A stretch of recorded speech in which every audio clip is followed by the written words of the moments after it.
వారాల్లో శుద్ధమైన హృదయ పరిశుద్ధత గురించి మనము ధ్యానించుకుంటున్నాము. చాలా చాలా వర్తమానాలు మనం ధ్యానించుకున్నాము. మళ్ళీ దేవుడు ఈ సంవత్సరం మళ్ళీ మనతోటి మాట్లాడుతున్నాడు. హృదయంలో పరిశుద్ధత గురించి, అంతరంగ పరిశుద్ధత గురించి దేవుడు మాట్లాడుతున్నాడు. ఇప్పుడు శుద్ధమైన హృదయం ఎందుకు కావాలి?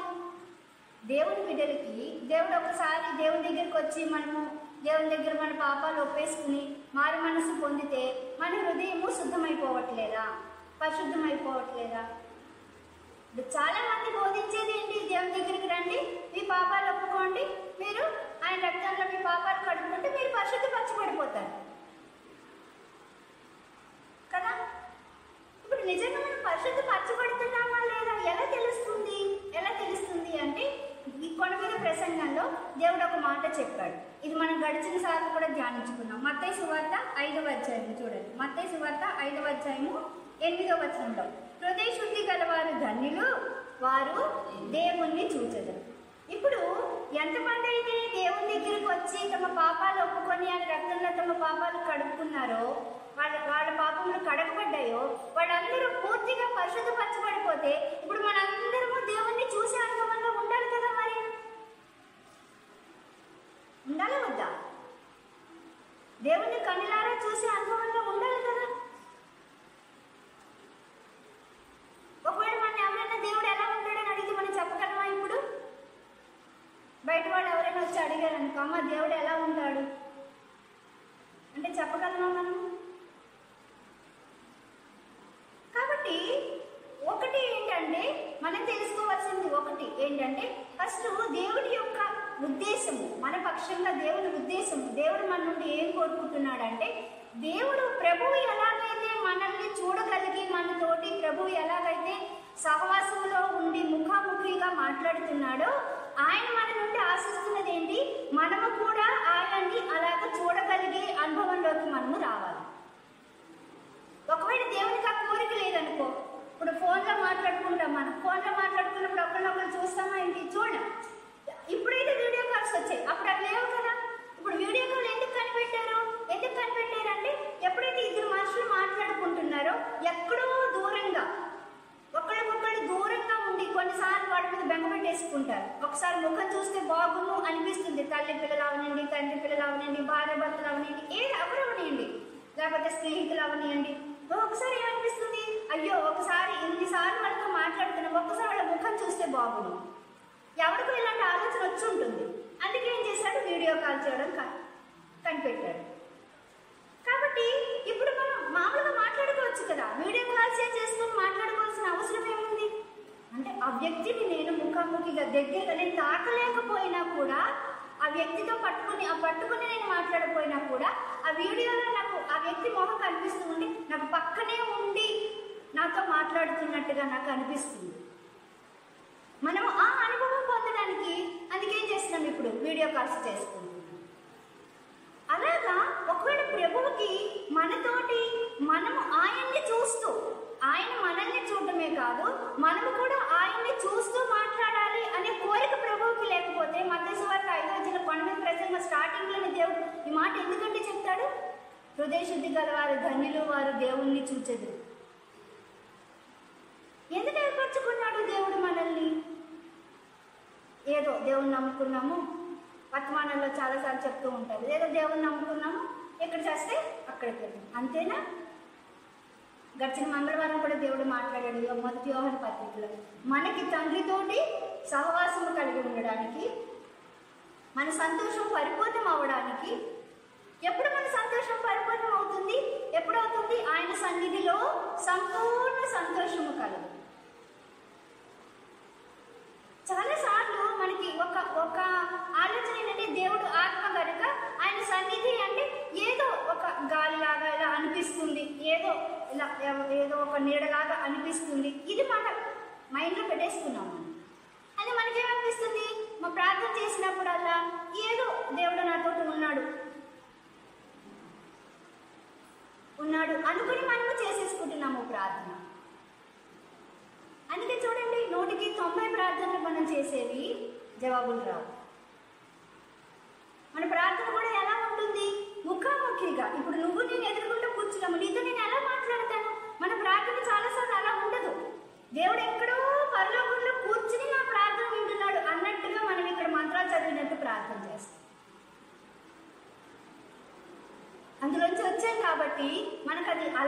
అయిపోయి ప్రార్థన అనగానే ఎలాగా, ఇప్పుడు అష్టోత్తరాలు చదువుతారు, సహస్రాలు చదువుతారు, అవి పుస్తకంలో ఉంటాయి, వరుస పెట్టి రాసి ఉంటాయి, ఆ పేర్లు ఆ మంత్రాలు, అవి ఎలా చదువుతారో ప్రార్థన కూడా అలాగే అయిపోతుంది. ఇప్పుడు మనం ఇద్దరు మనుషులు మాట్లాడుకుంటున్నామంటే నేను నీతోటి ఎప్పుడు ఒకటే మాట్లాడతాను సీత. నీ దగ్గరికి వచ్చినప్పుడల్లా ఒకే విషయం నేను అలా అదే చెప్తే ఏమనిపిస్తుంది, సోది అక్క వచ్చిందంటే మొదలు పెట్టింది అనిపిస్తుంది. మనం ఇద్దరు మనుషులకు కానీ ఎదురుపడినప్పుడే ఇవాళ మాట్లాడుకున్నది రేపు మాట్లాడుకోవట్లేదు, రేపు మాట్లాడుకున్నది ఎల్లుండి మాట్లాడుకోవట్లేదు, నిన్న మాట్లాడింది ఇవాళ మాట్లాడట్లేదు. కానీ మనం దేవుని దగ్గరికి వచ్చినప్పుడు అదే ప్రార్థన, అదే ప్రార్థన. ఎందుకంటే మనకి ఆయన నా ఎదురుకుండా ఉన్నాడు, కూర్చున్నాడు, ఆయన వింటున్నాడు అనేది గ్రహింపు ఉండట్లా. ఒకటి అలవాటు అయిపోయింది, పొద్దున్న లేచామా, మోకాళ్ళు వేసామా, ప్రార్థన చేసుకున్నాము, దేవానికి స్తోత్రం, నాకు ఆత్మ, అంతే. నేను ఇవాళ ప్రార్థన చేసేసుకున్నాను, నేను ఇవాళ బైబిల్ చదివేసుకున్నాను, నేను దేవునితో గడిపేశాను, అయిపోయింది. ఇంక నువ్వు అక్కడే ఉంది. కానీ దేవుని కోరిక ఏంటి? అందుకని అండి ఎంత అద్భుతమైన మాటలు కొరింథీయులకు రాస్తాలే ప్రకటన గ్రంథాలు ఏమన్నాడు, మీరు తలుపు తీస్తే నేను మీతో వచ్చి మీతో కలిసి నేను భోజనం చేస్తాను. కలిసి భోజనం చేసేటప్పుడు ఎలాగా? ఇద్దరు మనుషులు ఎదురుకుంటే కూర్చుని కదా తింటాము. తిన్నప్పుడు నేనే తినేస్తూ ఉంటామా, లేకపోతే పక్కన వాళ్ళకి ఏం కావాలి, ఇంకా తింటావా, ఇది తింటావా అని అడుగుతామా? కానీ ఎక్కడ ఆగిపోయాం మనం? విగ్రహాలకి ఎలాగైతే వాటిని తీసుకొచ్చి అవన్నీ అక్కడ పెట్టేసి ఒక మంత్రం చదివేసి, అది స్వాహ స్వాహ అని ఒక మంత్రం చదివేస్తారు. చదివేసి అవన్నీ ఏం చేస్తారు? అవన్నీ మళ్ళీ వాళ్ళే తింటారు. నేను ఎప్పుడు మా అమ్మతో ఇదే వాదించేదాన్ని, నువ్వు పెడుతున్నావమ్మ, ఇన్ని వండి పెడుతున్నావు, ఒక్కడైనా తింటున్నాడా? ఆ తప్పు అలా అనకూడదు, లెంపలేసుకోవాలి మా అమ్మ. అదే అలవాటు అయిపోయింది మనకి దేవుని దగ్గర కూడా. దేవునితో సహవాసం, మనం చెప్పాల్సింది మనం చెప్పాం, ఆయన చెప్పేది మనం వినాలా వద్దా? అంత టైం ఎక్కడుంది మనకి? మనం చెప్పాల్సింది దడ దడ దడ దడ దడ. చూడండి, AK-45 మెషిన్ గన్ అంటారు, అది ఇలా పెట్టి ఒక్కసారి స్టార్ట్ చేసి దడ దడ దడ దడ దడ గన్స్ బుల్లెట్స్ వస్తూనే ఉంటాయి అన్నమాట. అలాగా టైం చూసుకున్నాం, దడ దడ దడ దడ దడ ప్రార్థన చేయాల్సింది, గబ గబ గబ గబ చేసేస్తాం, ఆమెను అనేస్తాం, అంతే, అక్కడి నుంచి లేచెళ్ళిపోతాం. ఎందుకు? ఆయన అక్కడెక్కడో ఉన్నాడు, ఎప్పుడో సమాధానం చెప్తాడు. నేను ఎడారిలో చర్యలో దేవుడు మాట్లాడుతున్నాడు, ఎప్పుడో చెప్తాడే దేవుడు మాట్లాడతాడు, ఎప్పుడో. మనకు అంత టైం లేదు. ఆయన మట్టుకు ఏం చేస్తున్నాడు, ఎవరు నా దగ్గరికి వస్తారా అని దివారాత్రులు చేయి చాపి మన కోసం ఎదురు చూస్తున్నాడు. ఎందుకంటే ఆయన పని పాట లేదు కాబట్టి. నాకైతే అలాగే అనిపిస్తుంది, ప్రభు నీకంటే ఏం పని ఉంది చెప్పు, మాకంటే బోల్డ్ పనులు ఉన్నాయి. కాబట్టి దేవుని కోరిక ఏంటి? మనం ఆయన్ని చూడాలి, కన్నులారా చూడాలి, ఆయన్ని మహిమపరచాలి, ఆయన్ని ఆరాధించాలి, ఆయన సన్నిధిలో కూర్చుని మనం సంతోషించాలి, 4 కబుర్లు చెప్పాలి, ఆయన కబుర్లు చెప్తే మనం వినాలి. ఎప్పుడు మనం ఈ అనుభవంలోకి వస్తామంటే ఎప్పుడైతే మన హృదయము శుద్ధంగా ఉంటుందో. అంటే శుద్ధంగా ఉండడం అంటే నేను ధ్యానిస్తున్నప్పుడు దేవుడు నాకు ఇచ్చిన తలంపు ఏంటంటే, ఇంతకు ముందు కూడా మనం ధ్యానించుకున్నాం, నిర్మలమైన మనస్సాక్షి. అంటే ఒక తెల్ల కాగితం, ఆ తెల్ల కాగితం మీరు పిల్లలు కొనుక్కుంటారు చూడండి, లేదా మనం కొత్తగా నోట్బుక్స్ కొనుక్కుంటాం, దాని మీద అసలు ఎక్కడైనా రాసి ఉంటుందా? అందులో వైట్ పేపర్స్ అనుకో, అసలు ఒక మచ్చ ఒక మరక ఏమీ లేకుండా ఎలా ఉంటుంది? తెల్లగా. ఎప్పుడైతే నా హృదయం అలా తెల్లగా ఉంటుందో, అంటే అందులో ఇంకా నా ప్లాన్స్, నా ఆలోచనలు, నా తలంపులు, నా ఉద్దేశాలు ఏమీ దాని మీద ఉండవు, తెల్లగా ఉంది. కాబట్టి హృదయ శుద్ధి కలవారు ధన్యులు అన్నాడు. ఇప్పుడు మనకు ఆ ధన్యత కావాలంటే పాత నిబంధనలు చూసినా కొత్త నిబంధనలు చూసిన హృదయం అన్నిటికంటే మోసకరం. కాబట్టి ఇప్పుడు ఇది ఎలా సాధ్యం? ఇప్పుడు చూడండి, ఇవి మనం ధ్యానించుకున్నవే, ఒకసారి మళ్ళీ మీకు జ్ఞాపకం చేస్తున్నాం. తెస్సలోనికీయులకు రాసిన మొదటి పత్రిక 5వ అధ్యాయం, మొదటి తెస్సలోనికీయులు 5వ అధ్యాయం 23వ వచనం. సమాధానకర్తయగు దేవుడే మిమ్మల్ని సంపూర్ణంగా పరిశుద్ధపరచును గాక, మీ ఆత్మయు జీవమును శరీరమును మన ప్రభువైన యేసుక్రీస్తు రాకడి యందు నిందారహితముగాను సంపూర్ణముగాను ఉండినట్లు కాపాడబడును గాక. ఎందుకు అంటే అది చేస్తాడని గ్యారంటీ ఏంటి? చూడండి దేవుడు ఎంత త్రికాల జ్ఞాని. అందుకనే పౌలు అంటాడు ఆయన బుద్ధి జ్ఞాన బాహుళ్యములు ఎవరికి అసలు అందుబాటు కావు. అందుకు కింద రాస్తున్నాడు, మిమ్మును పిలిచివాడు నమ్మకమైన వాడు గనుక అలాగూ చేయును. ఎలా చేస్తాడు? మీ ప్రాణాత్మ దేహములను ఆయన రాకడ వరకు నిందారహితంగా ఉంచుతాడు. సమాధానకర్త అయిన దేవుడే మిమ్మల్ని పరిశుద్ధపరుస్తాడు. మళ్ళీ మనం నమ్మం కదా, మనకి ఎక్కడికక్కడ డౌట్లు వచ్చేస్తాయి. అందుకంటున్నాడు ఆయన నమ్మదగిన వాడు కాబట్టి మీరు ఆయన దగ్గరికి రండి. ఆ పరిశుద్ధమైన హృదయము ఆయన ఇస్తానంటున్నాడు. ఇప్పుడు ఎలా ఇస్తాడు పరిశుద్ధమైన హృదయము? ఎలా ఇస్తాడు? ఇప్పుడు కొరింథీయులకు రాసిన 2వ పత్రిక 10వ అధ్యాయం. ఎలా మనకి శుద్ధమైన హృదయం వస్తుంది? ఇది ఒక్కదారి మట్టుకే. ఒక్కొక్కసారి మనం ఎక్కడికైనా వెళ్ళాలంటే రకరకాల దారులు ఉంటాయి. ఇది మన శుద్ధమైన హృదయం రావడానికి ఇది ఒక మార్గం. నేను ఇప్పుడు మీతో పంచుకున్నది ఒక మార్గం మట్టుకే, సరేనా? కొరింథీయులకు రాసిన 2వ పత్రిక 10వ అధ్యాయం. ఇందులో 5వ వచనం చూడండి. మేము వితర్కములను దేవునికి వచ్చిన జ్ఞానమును అడ్డగించు ప్రతి ఆటంకమును పడద్రోసి ప్రతి ఆలోచనను క్రీస్తుకు లోబడినట్లు చెరపట్టి మీరు సంపూర్ణ విధేయతను కనపరిచినప్పుడు సమస్తమైన అవిధేయతకు ప్రతిదండన చేయ సిద్ధపడి ఉన్నాము. ఇప్పుడు దేవుడు ఎప్పుడు మనల్ని పరిశుద్ధపరచగలడు? అందుకని ప్రభువు ఏది బలవంతంగా చేయడండి. నేను ఒకవేళ దేవుని దగ్గరికి వచ్చి ప్రభా హృదయ శుద్ధి గలవారు ధన్యులు, వారు నిన్ను చూస్తారన్నావు కాబట్టి నాకు శుద్ధమైన హృదయం ఇచ్చే ఇచ్చే ఇచ్చే ఇచ్చే అని అడిగినంత మాత్రాన అయిపోదు. గడిచిన వారాల్లో దేవుడు మాట్లాడినట్టుగా ఆ వాక్యము నా పాదములకు దీపము, నా త్రోవకు వెలుగు. ఆ వాక్యం నాకు దీపం అంటే నేను ఏం చెయ్యాలో నాకు చూపిస్తుంది. అంతేగాని ఆ వాక్యం నాకు తెలిసినంత మాత్రాన నేను పరిశుద్ధురాలుగా మారిపోను. వాక్యము చేత, వాక్యం అనే ఉదకము చేత ఆయన స్నానం చేయిస్తున్నాడు. ఆ వాక్యం చేత నేను కడగబడాలి. ఒకవేళ కడగబడకుండా ఈ వాక్యం నేను 100 సార్లు పొద్దున్నే ధ్యానిస్తుంటే అదే గుర్తొచ్చింది. మేము ఏం చేసేవాళ్ళం అంటే ఈ దేవుని పేర్లు 108 సార్లు, ఆ 108 సార్లు లెక్క పెట్టుకుని మరి వారంలోనూ రోజుకి 108 సార్లు అలా కూడా రాసుకునేవాళ్ళు. అలా రాస్తే పుణ్యం అంటే నా మనసులో ఉన్న కోరిక తీరిపోతుంది. అలాగా విశ్వాసులంగా కూడా మనం కూడా ఏం చేస్తాం చాలా సార్లు అంటే ఈ వాక్యాలు కంఠస్థ పెట్టేస్తాం. ఎందుకు? వాక్యం పాదములకు దీపం అన్నాడు, వాక్యం త్రోవకు వెలుగు అన్నాడు. వాక్యం ఉండాలి లోపల. ఉంటే సరిపోతుందా? ఇంట్లో సరుకులన్నీ ఉన్నాయి, ఆకలి వేస్తున్నారు, సరుకులన్నీ ఉన్నాయి కదా, ఆకలి తీరాలి కదా, మరి కడుపు నిండిపోవాలి కదా, ఎందుకు వండుకుంటున్నాం మరి? చెప్పండి, ఎందుకు వండుకోవాలి? ఇంట్లో అన్నీ ఉన్నాయి, బిర్యానీ, చికెన్ బిర్యానీ కావాల్సినవి అన్నీ ఉన్నాయి, మంచి ఆకలి వేస్తున్నారు, చికెన్ బిర్యానీ తినవచ్చు కదా, కడుపు నిండుకోవచ్చు కదా, ఎందుకు వండుకుంటున్నాము? చాలాసార్లు విశ్వాస జీవితాలు ఎలా ఉంటాయంటే వాక్యం మనకి తెలుసు. ఎలాగైతే సరుకులు ఇంటి నిండా పెట్టుకొని మనం ఆకలితో ఉంటున్నామో ఈ వాక్యాలన్నీ మనం ఏం చేస్తున్నాం? వాక్యాలన్నీ కంఠస్థ పెట్టేసి ఆ వాక్యం ఏదో నాకు అద్భుతం చేసేస్తుంది. అందుకని అక్షరము చంపును, ఆత్మ జీవింపజేయదు. వాక్యం నోటుకు వచ్చినంత మాత్రం ఆత్మీయ జీవితాలు మారవండి, మారు. గడిచిన వారాల్లో దేవుడు మాట్లాడినట్టు అలాగైతే సాతాను ఎప్పుడో యేసుప్రభులాగా మారిపోవాలి. వాడికి మనకంటే ఎక్కువ తెలుసు సాతాను, అక్కడి నుంచి వచ్చిన వాడే కదా. కాబట్టి వాక్యము నాకు త్రోవ చూపిస్తుంది అంతే, అందులోంచి నేను వెళ్ళాలా వద్దా ఇది నా అభిప్రాయం, నా నిర్ణయం మీద ఆధారపడి ఉంటుంది, నా నిర్ణయం మీద.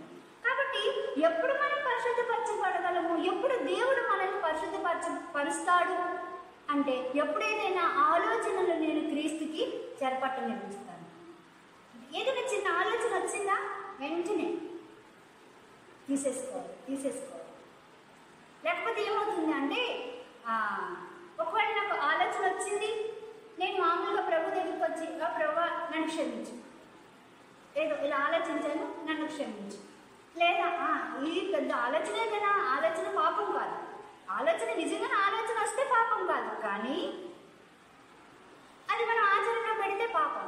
కానీ అలాగని మనం వదిలేసామనుకోండి, నేను మనసులోనే కదా అనుకున్నాను, నేనేమైనా బయటకు అన్నానా, వాళ్ళని తిట్టానా, అలాగే వాళ్ళకి ఏమైనా చెడు చేశానా, వాళ్ళకి ఏమైనా నష్టం చేశానా, నేను మనసులోనే కదా అనుకుంటున్నాను అని కానీ ఊరుకుంటే ఇవేమవుతాయంటే ఎలాగైతే ఒక పామును తీసుకొచ్చి గంపలో పెట్టి దాన్ని మూత పెట్టేసి లోపల ఎక్కడో పెట్టేసాం, ఏ మంచం కింద పెట్టేసాం అనుకోండి, మీరు మర్చిపోయారు.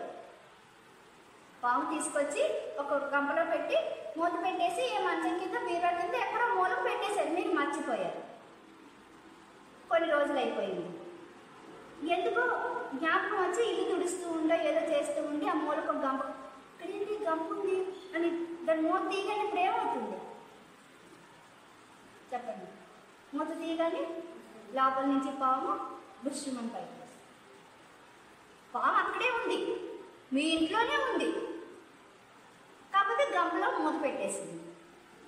అలాగే ఎంతవరకు నేను నా ఆలోచనల్ని క్రీస్తుకు చెరపట్టనివ్వను, అంటే నా ఆలోచనల నుండి పూర్తిగా విడిపించబడ్డానికి నేను ప్రభువుకి అవకాశం ఇవ్వను, ప్రభువుకి లోబడను. తండ్రి, ఈ ఆలోచన నాలో నుండి తీసే, ఇది నన్ను చెడగొట్టేస్తుంది, దీనివల్ల నేను చెడిపోతాను, నీకు దూరం అయిపోతాను ప్రభువా అని దేవుని దగ్గరికి వచ్చి మనం ఎంతవరకు ఏడ్చి గోలు పెట్టి ప్రార్థించి ప్రభు తీసి మనస్ఫూర్తిగా మనం హృదయపూర్వకంగా అడిగితే మనం ఎక్కడున్నామో అక్కడే దేవుడు మనలో కార్యం చేసేస్తాం. అలా అడగకుండా ఉంటామో ఇప్పుడు ఆలోచనలు ఏమవుతాయి, ఆ లోపల ఉంటాయి, ఎప్పుడో సమయమో సందర్భమో మళ్ళీ వస్తుంది, అప్పుడు బయటికి నేను ఇలాగా నాలో ఇది కూడా ఉందా అంటే ఉంది మరి.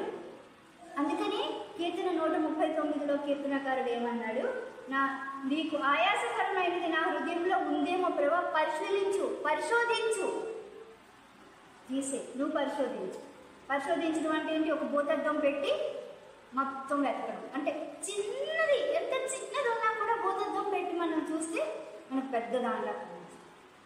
అందుకే చూడండి, ఎప్పుడైనా మనం ప్రార్థన చేసుకుంటున్నప్పుడు ఒక్కొక్కసారి చిన్న మనకది లోక సంబంధంగానే మన గ్రహింపుని బట్టి చూస్తే మనకి అది చిన్న పాపంగా అనిపిస్తుంది, కానీ దేవుని దగ్గరికి వచ్చి ప్రార్థన చేస్తున్నప్పుడు అది ఎంతో భయంకరమైన పాపంలాగా అనిపిస్తుంది. ఎందుకు? అప్పుడు దేవుడు దాన్ని భూతద్దం పెట్టి చూపిస్తాడు. మీరు చూడండి, అది పద్యం ఉంది, ఇది చిన్నప్పుడు, కొండ అద్దం అందు కొంచెమై ఉండగా, పెద్ద కొండ అయినా కూడా చిన్న అద్దంలో చిన్నగా కనిపిస్తుంది. ఆవికింత చిన్నదైనా కూడా నువ్వు భూతద్దం పెడితే కొండ అంత కనిపిస్తుంది. అందుకు దేవుడు ఏం చేస్తాడు, నేను ఒప్పుకోవడానికి ఒక్కొక్కసారి నన్ను అబోధం పెట్టి నాకు చూపిస్తాడు నాలో ఉన్న పాపం. ఇప్పుడు ప్రభు ఈ పాపం వద్దొద్దు తీసి. ఎప్పుడు ఇవన్నీ జరుగుతాయి అంటే ఎప్పుడైతే నాకు నేనుగా నా తండ్రికి నేను అప్పగించుకున్నాను, ఆయన సరి చేయడానికి నన్ను నేను అప్పగించుకున్నాను. ఇప్పుడు చూడండి, మనము పరిశుద్ధతలోకి కొనసాగుతున్నామా లేదా, అసలు ఎదుగుతున్నామా లేదా, దేవుని చేత సరి చేయబడుతున్నామా లేదా ఎలా తెలుస్తుంది? ఫర్ ఎగ్జాంపుల్ ఒక వాక్యం తీసుకుందాం, మనకి చాలా పరిచితమైన వాక్యం. ఏది? దేవుడు అన్నాడు, మీ శత్రువుల్ని ప్రేమించండి. ఇది మనం చాలాసార్లు ధ్యానించుకుంటాం కాబట్టి మీకు ఖండిస్తాం కాబట్టి ఇది నేను ఒక రెఫరెన్స్ తీసుకుని చెప్తున్నాను, ఒక ఎగ్జాంపుల్. శత్రువుల్ని ప్రేమించండి. అలాగే హెబ్రీ రాసిన పత్రికలో అనుకుంటా ఒక మాట ఉంది, దేవుడు అన్నాడు, మీ శత్రువుల గురించి నువ్వు ప్రార్థన చేయి. ప్రార్థన చేస్తే ఏమవుతుందంట, వాడి తల మీద నిప్పులు పోసినట్టు. ఇది మేము చదువుకున్నప్పుడు, అంటే మేము మానమనసు పొందిన కొత్తలో ఆ వాక్యం చదివితే నాకు అనిపించింది, దేవుడు వాడికి ఏదో కష్టం కలిగించేస్తాడు కాబట్టి, నష్టం కలిగిస్తాడు అని అప్పుడు నా గ్రహింపు బట్టి అప్పుడు మాకు అలా అనిపించింది. సరే, ఇంతకీ మనకి శత్రువు అంటే మనకేమి పెద్ద మోసాలు దాకా ఏవో కీడు చేసి అక్కర్లా. మన స్థాయిలో మనకి శత్రువులు ఎవరు, మనకి ఎవరంటే నచ్చదో వాడు మనకి శత్రువు. మనకి ఆ మనిషిని చూస్తే మనకి నచ్చదు, ఆ మనిషిని చూస్తే తేళ్ళు జరులు పాటలు.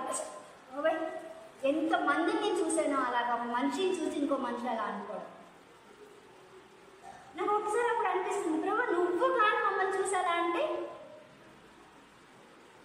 ఈ మాట కొన్ని 100 సార్లు చెప్పేస్తుంది. సరే, ఇప్పుడు శత్రువు అంటే ఎవరు? మనకి నచ్చని వాడు, మనకి ఎవరంటే నచ్చదు వాడు మనకి శత్రువు. ప్రభు అన్నాడు, నీ శత్రువుని నువ్వు ప్రేమించాలి.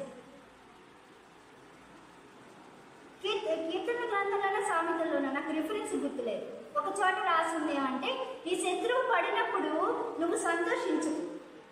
ఒకవేళ నువ్వు సంతోషించడం చూసి దేవుడు వాడి మీదకు వచ్చిన ఆ నష్టాన్ని కూడా దేవుడు వెనక్కి తీసేస్తాడు. అర్థమవుతుందా? పాత నిబంధనలోని పరిశుద్ధాత్ముడు లేనప్పుడే ఆ మాట రాసి పెట్టింది. నీ శత్రువు పడిపోయినప్పుడు నువ్వు సంతోషించు. ఇప్పుడు ఈ మాటలన్నీ ఇప్పుడు మనం ఏదైతే చెప్పుకున్నామో, నీ శత్రువు పడిపోయినప్పుడు సంతోషించదన్న మాట కానీ, నీ శత్రువుని ప్రేమించన్న మాట కానీ, లేకపోతే పగ తీర్చుకొని దేవుని పని, మీరు పగ తీర్చుకోవద్దు, మీరు వారి కొరకు ప్రార్థన చేయండి కానీ, ఇవన్నీ మనలో కార్యం జరుగుతున్నాయో లేదో ఎలా తెలుస్తుంది మనకి? ఎప్పుడైతే మనకి నచ్చని వాళ్ళకి ఏదైనా నష్టము, ఒక కీడు, లేకపోతే ఏదైనా ఒకటి జరిగినప్పుడు అబ్బా భలే జరిగింది అని నేను అనుకుంటున్నానా? పోలే మనం చేయలేకపోయాం, ఎదుటి వాళ్ళైనా చేశారు, లేకపోతే దేవుడే చూసుకున్నాడు. నాకు ఇది జానిస్తున్నప్పుడు పగ తీర్చుకోవడం యెహోవా పని అంటే, దేవుడు పగ తీర్చుకోవడం అంటే దేవుడు వాడికి నష్టం కలుగు చేయడండి. ఎందుకంటే ఆయన స్వభావం ఏంటి? ఆయన అందరికీ ఎల్లప్పుడూ మేలు చేస్తూ ఉండడం ఆయన స్వభావం. ఆయన కీడు ఎలా చేస్తాడండి? మన మానవ స్వభావం ఏంటి? చిన్నపిల్లలు ఉంటారు చూడండి, ఇప్పుడు ఇద్దరు పిల్లలు దెబ్బలాడుకున్నారు అనుకో క్లాస్ రూమ్లోని, వాడు ఏంటి ఈ దెబ్బలాడుకున్నప్పుడు అవతల పక్క దాని స్నేహితులు, ఆ పిల్లల స్నేహితులు యువతల పక్క ఈ దెబ్బలాడిన వాళ్ళతో మాట్లాడితే, నేను మాట్లాడట్లేదు నువ్వెందుకు మాట్లాడుతున్నావు అంటారు. అర్థమవుతుందా? ఇద్దరు స్నేహితులు ఉన్నారు, దెబ్బలాడుకున్నారు. అందులో ఒక స్నేహితుడు ఇంకో దెబ్బలాడిన వాడి స్నేహితుడు మాట్లాడితే, నేను వాడితో దెబ్బలాడాను, నువ్వు నా ఫ్రెండ్వి, నువ్వెందుకు వాడితో మాట్లాడుతున్నావు అంటే, నేను మాట్లాడకపోతే నువ్వు మాట్లాడుకో. మన దౌర్భాగ్యం ఏంటంటే విశ్వాసులు అలాగే ఉన్నారు. నాకు నచ్చకపోతే దేవుడికి కూడా నచ్చకూడదా? నచ్చడు, వీళ్ళే చెప్పేస్తారు దేవుడే పగ తీర్చుకుంటాడు. దేవుడి పగ ఎలా ఉంటుందండి? దేవుడి పగ ఎలాంటిదంటే వాళ్ళని మేలులతో నింపి నింపి నింపి వాళ్ళు పశ్చాత్తాపడి ఆయన దగ్గర దొరికేటట్టు చేస్తాడు దేవుడు. మనకి మీరు కీడు చేత జయింపబడక కీడుని మేలు చేత జయించండి అని చెప్పిన దేవుడు ఆయన ఏమైనా పగ తీర్చుకుంటాడా? ఒకవేళ నేను దేవుని వాక్యాన్ని ధ్యానిస్తూ రాత్రి పగలు చదువుతూ ఇంత ప్రార్థన చేస్తూ నాకు నచ్చిన వాళ్ళకి ఏదైనా చెడు జరిగింది, ఒక కీడు జరిగింది, వాళ్ళని ఎవరైనా అన్నారు, ఏదైనా జరిగింది, నష్టం జరిగింది, వాడిని చూసి నేను చంకలు గుద్దుకుని భలే జరిగింది అన్నానా? నేను అసలు దేవుని ఆత్మ చేత నింపుతాను. చెప్తాను కదా, శత్రువుని ప్రేమించి వాక్యం అలా నింపుకున్నాను అంతే. ఇంట్లో నిండా డబ్బా నిండా సరుకులు ఉన్నాయి, ఆకలితో ఏడుస్తున్నాను. ఇంకెప్పుడు మనం పరిశుద్ధపరచబడతాము? వెంటనే దేవుడు మాట్లాడతాడు. నేను దేవుని ఆత్మ చేత కొంతవరకనే నడిపించబడితే దేవుడు అంటాడమ్మా అలాగ అనకూడదు. ఎందుకు ప్రభా, ఎందుకు అనకూడదు? నాకు ఎంత నష్టం చేశారు వాళ్ళు, నీకేం తెలుసు అంటే నేను ఈ మాట చెప్తా. చెరువు మీద ముద్దెలిగింది అనుకోండి, ఎవరు ఎండిపోతారు? అలాగ కొంపు కొడుతూనే ఉంటారు. ఎందుకు మనము దేవుణ్ణి చూడలేకపోతున్నాము? దేవుని కోరిక, దేవుడు తన్ని తాను మనకి కనపరుచుకోవాలనుకుంటున్నాడు, కానీ ఎందుకు కనపరుచుకోలేకపోతున్నాడు? మనం ఎందుకు చూడలేకపోతున్నాము అంటే ఆయన మనల్ని సరిచేసినప్పుడు సరిచేయబడ్డానికి మనం ఇష్టపడం. గడిచిన వారాల దేవుడు మాట్లాడినట్టుగా కనిపించి మనిషే సరిచేస్తే నువ్వు సరిచేసుకోలేని వాడివి, కనిపించిన దేవుడు సరిచేస్తున్నాడు అంటే ఎంతవరకు నమ్మశక్యమైనది? అది కనిపించే సహోదరుని ప్రేమించలేని వాడివి కనిపించిన దేవుణ్ణి ఎలా ప్రేమించగలవు అని అడిగినప్పుడు ఇది కూడా కరెక్టే కదా.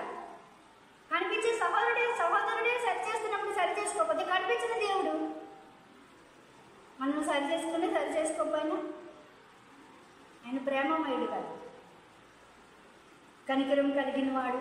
మనకే చెప్పిన ఆయన కనికరం లేకుండా ఉంటాడా? ఆయన కనికరాన్ని బట్టి మనం ఇంకా ఇలాగ ఉన్నాం. కాబట్టి ఆ లోపల అంటే హృదయ శుద్ధి అంటే మొత్తం ఇంకా అంతరంగములో పరిపూర్ణమైన పరిశుద్ధత. ఇది ఇంకొకటి, నేను నిజంగా ఈ దేవుని కార్యం అలా జరుగుతున్నదా లేదా? దేవుని మనస్సు నాలో కొంతవరకన్నా నాకు వస్తున్నదా లేదా? నా అంతరంగంలో గడిచిన వారం దేవుడు మాట్లాడినట్టు కదల్చబడని విశ్వాసము, కదల్చబడని సంతోషము, ఆనందము, ఇవన్నీ కదల్చబడకుండా నా అంతరంగం ఉందా లేదా ఎలా తెలుస్తుందంటే, చూడండి, ఇప్పుడు ఏదో ఒక సందర్భం జరిగింది, మనసుకి కష్టమో నష్టమో బాధ వచ్చింది, నేను నీ దగ్గర కూర్చున్నాను, మన ఇద్దరం మాట్లాడుకుంటున్నాము, నేను అంటున్నాను దేవుడే చూసుకుంటాడులే సీత, దేవుడు చేస్తాడులే, నాకేం భయం లేదు, అంతా ఆయనే ఉన్నాడు. ఇంకా వాగ్దానాలు, మనలో ఉన్నవాడు లోకంలో ఉన్న అనుకంటే గొప్పవాడు కదా, ఇలాంటి వాగ్దానాలు చెప్తున్నాను కదా. ఇందాక అన్నట్టు డబ్బా నిండా సరుకులలో నింపుకుంటాము, మన హృదయం నిండా ఆత్మ నింపేసుకున్నాం, అంతవరకు ఆగిపోతున్నాము. అన్నితో నేను మాట్లాడి వదిలేసి ఇప్పుడు నేను దేవుని దగ్గరికి వచ్చి ప్రార్థన చేసినప్పుడు, ప్రభువా నాకేంటి ఈ బతుకు, నా జీవితంలో ఎందుకు నువ్వు ఇది ఇలా చేసావు, నా జీవితం ఎందుకు ఇలాగ అయిపోయింది, అలా అయిపోయింది అని ఏడిస్తే అది ఎంతవరకు కరెక్టు? చెప్పింది అర్థమవుతున్నారా? బయట మాట్లాడేటప్పుడేమో ఎంతో విశ్వాసంతో, ఎంతో ఆత్మీయంగా, ఇంకా మాకు అన్నీ దేవుడే, నాకు అసలు ఈ లోకంలో ఏది వద్దు, 73:25 ఆకాశం మంది నీవు ఉండగా నాకు ఏమీ అక్కర్లేదు, నేను దేనికి భయపడను, ఈ భూమి మీద నువ్వు నాకు నాకేమీ అక్కర్లేదు. ఇది మనుషుల దగ్గర ప్రార్థన చేసేటప్పుడు, ప్రభువా నాకు అది కావాలి, ఇది కావాలి, ఇలాగివ్వు, అలాగివ్వు, అది చెయ్యి, ఇది చెయ్యి. మనుషుల దగ్గర మాట్లాడేటప్పుడు మత్తయి సువార్త 6వ అధ్యాయం, మొదట నా రాజ్యము నీతిని వెతుకున్నప్పుడు అవన్నీ మీకు ఇస్తానన్నాడు దేవుడు. కూడా ఇస్తాడక్క, అస్సలు ఇస్తాడు. మళ్ళీ దేవుని దగ్గరికి వచ్చి ప్రార్థన చేసేటప్పుడు, ప్రభువా నాకు అది లేదు, ఇది లేదు, ఇది కావాలి, అది. అలా అంటే నేను అన్నాను దేవునితో, నీ దగ్గర మాకు దాపరికం ఏంటి ప్రభువా, నీ దగ్గర దాపరికం ఏంటి? నీ దగ్గర మా హృదయంలో ఉన్నదంతా మేము కుమ్మరించేసుకుంటాం కదా, మరి నీ హృదయంలో లేనప్పుడు నువ్వు అక్కడ ఎలా మాట్లాడేవే? దేవుడు స్పష్టంగా అడిగిన మాట, నీ హృదయంలో లేనప్పుడు నువ్వు నీ తోటి వాళ్ళ దగ్గర ఎలా మాట్లాడగలిగావు? నీకు నేనంటే అసలు భయమే లేదు కాబట్టి నువ్వు మాట్లాడావు. నీకు ఎక్కడున్నాడు దేవుడు? నువ్వు ఎక్కడ మోకాలు వేసుకున్నావో అక్కడే నీకు దేవుడు ఉన్నాడు. నీతో పాటు దేవుడు రావట్లేదు, నేను ఉన్నానన్న భయం నీకుంటే నువ్వు అక్కడ అలా మాట్లాడు. స్పష్టంగా దేవుడు మాట్లాడాడు. నువ్వు నామకార్థపు స్థితిలో ఉన్నావు కానీ ఆత్మీయంగా లేదు. ఎందుకు? హృదయం నిండి ఉన్న దాన్ని బట్టి నోరు మాట్లాడు. అంతరంగంలో కార్యం జరుగుతున్నదని నాకు ఎలా తెలుస్తుంది? ఇంకొక పరీక్ష. నేను ఎలా మాట్లాడుతూ ఉన్నానో, నా దేవుని దగ్గర కూర్చున్నప్పుడు కూడా, నేను ఆయనతో మాట్లాడేటప్పుడు కూడా అవే మాటలు నాకు రావాలి, అవే మాటలు రావాలి. లేకపోతే వేషధారణ, నామకార్థపు స్థితి, నిలువెచ్చని స్థితి. ఎందుకంటే ప్రభు మనల్ని అడగట్లేదు కదా. అందుకే నేనంటే అసలు భయమే లేదంటున్నాడు దేవుడు. మలాకీలో అన్నట్టుగా, నేను మీ తండ్రిని అయితే నాకు రావాల్సిన గౌరవం ఏది? నేను మీ యజమానుడిని అయితే నాకు భయపడే వాళ్ళు ఎక్కడున్నారు? మీరు నాకు భయపడితే మీరు ఎంత నిస్సిగ్గుగా బయట ఒకటి మాట్లాడుతున్నారు, నా దగ్గరకు వచ్చినప్పుడు ప్రార్థన ఒకటి చేస్తున్నారు. అంటే నేను చూడట్లేదా? అంటే దేవుడు చూడట్లేదనే కదా, ఆయనకి తెలియదనే కదా. మనకిలాగే మన వెనకాతలు మాట్లాడుకున్న మాటలు మనకి ఎలా తెలియదు? ఇప్పుడు మన వెనకాతలు మాట్లాడతారు, మన దగ్గర వచ్చి మాట్లాడతారు, మనకి తెలియదు. వాళ్ళు వచ్చి మనకి చెప్పే వరకు మనకి తెలియదు. మన దౌర్భాగ్యం ఏంటంటే ప్రభువుని కూడా మనం అలాగే అనుకుంటున్నాం.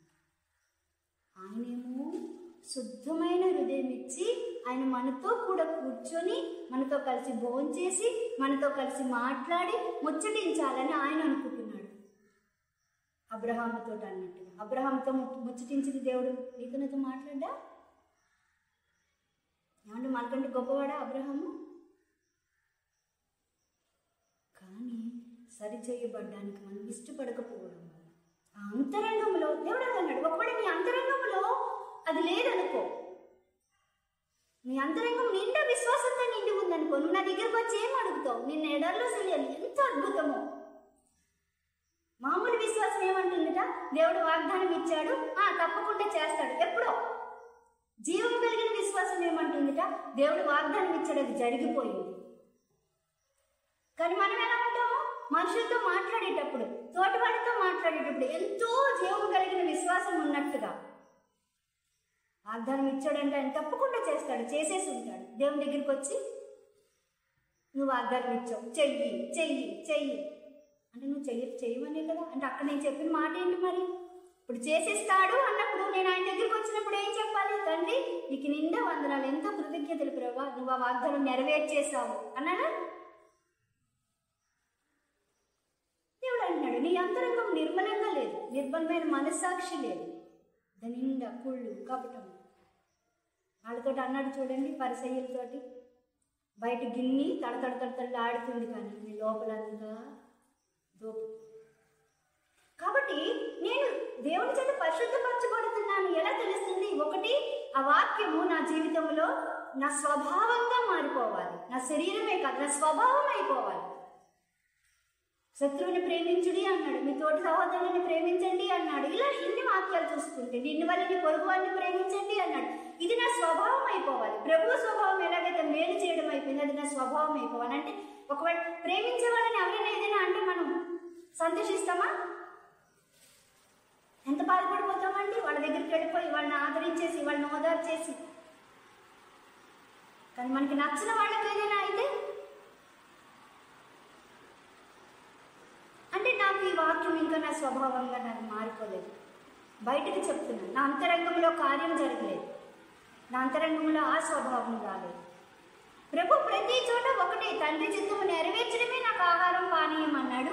ఈవెన్ గెత్సేమనే తోటలో ప్రార్థన చేసినప్పుడు కూడా ఏం చేశాడు? తండ్రి నీ చిత్తం అయితేనే ఈ గిన్నె నా యొద్ద నుండి తీసివేయి, లేకపోతే వద్దు, నీ చిత్తమే జరగదు. ఎక్కడన్నా మీరు చూడండి ఆయన ప్రార్థనలో, ఎక్కడన్నా ఒక దగ్గర ఒకలాగా, ఒక దగ్గర ఒకలాగా లేదు, అన్ని చోట్ల ఒకలాగే ఉన్నాడు. కాబట్టి ఇప్పుడు ప్రభువుని చూడాలా వద్దా? నీకు అసలు ఆశ ఉందా లేదా? దేవుని ప్రభుని నిన్ను కన్నులారా చూడాలి, నీతో కూర్చోవాలి, నీతో మాట్లాడాలి అంటే ఈ అనుభవం మనకి అవసరం. మన అంతరంగం ఎప్పుడూ కూడా తెల్ల కాగితంలాగా ఉండాలి, బయట ఒకటి లోపల ఒకటి.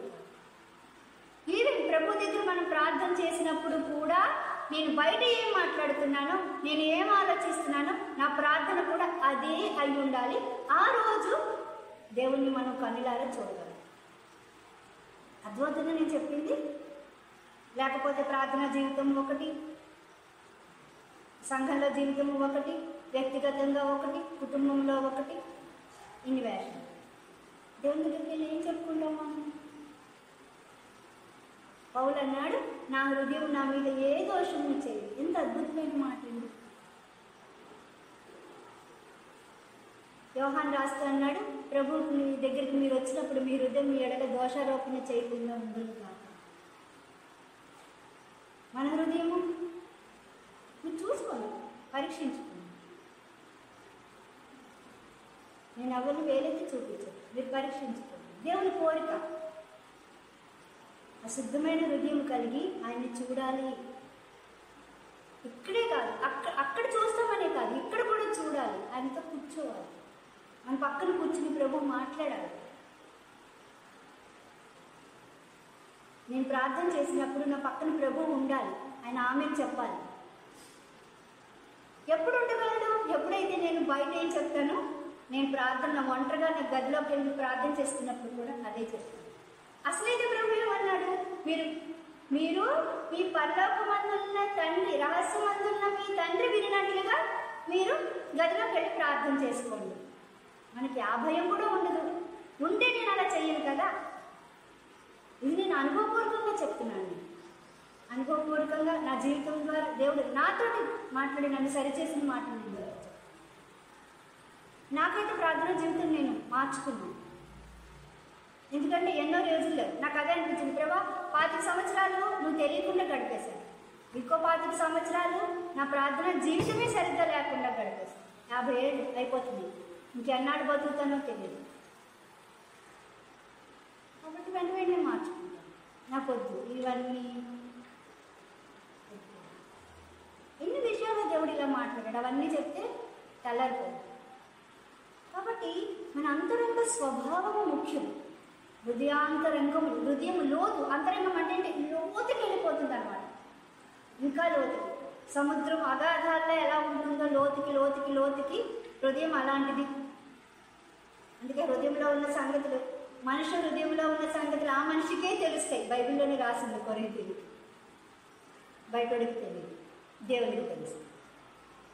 కాబట్టి కీర్తనకారుడు అన్నాడు, తండ్రి నా హృదయాన్ని పరిశీలించు, నువ్వు పరిశోధించు, నీకు ఆయాసకరమైనది నాకు చూపించు, తీసేసి. దేవుని చూడాలని కోరుకుంటే మాకు అక్కర్లేదు, ఏదో ఇలా గడిచిపోతున్నది కదా, ఇక్కడ చేస్తే అక్కడికి వెళ్ళిపోతామంటే అది మీ ఇష్టం. నిర్ణయం మీది, నిర్ణయం మీది. దేవుడు బలవంతం చేయడు కదా. బలవంతం చేస్తుంటే మనం ఎలాగైతే బాత్రూమ్లు కడిగేస్తామో,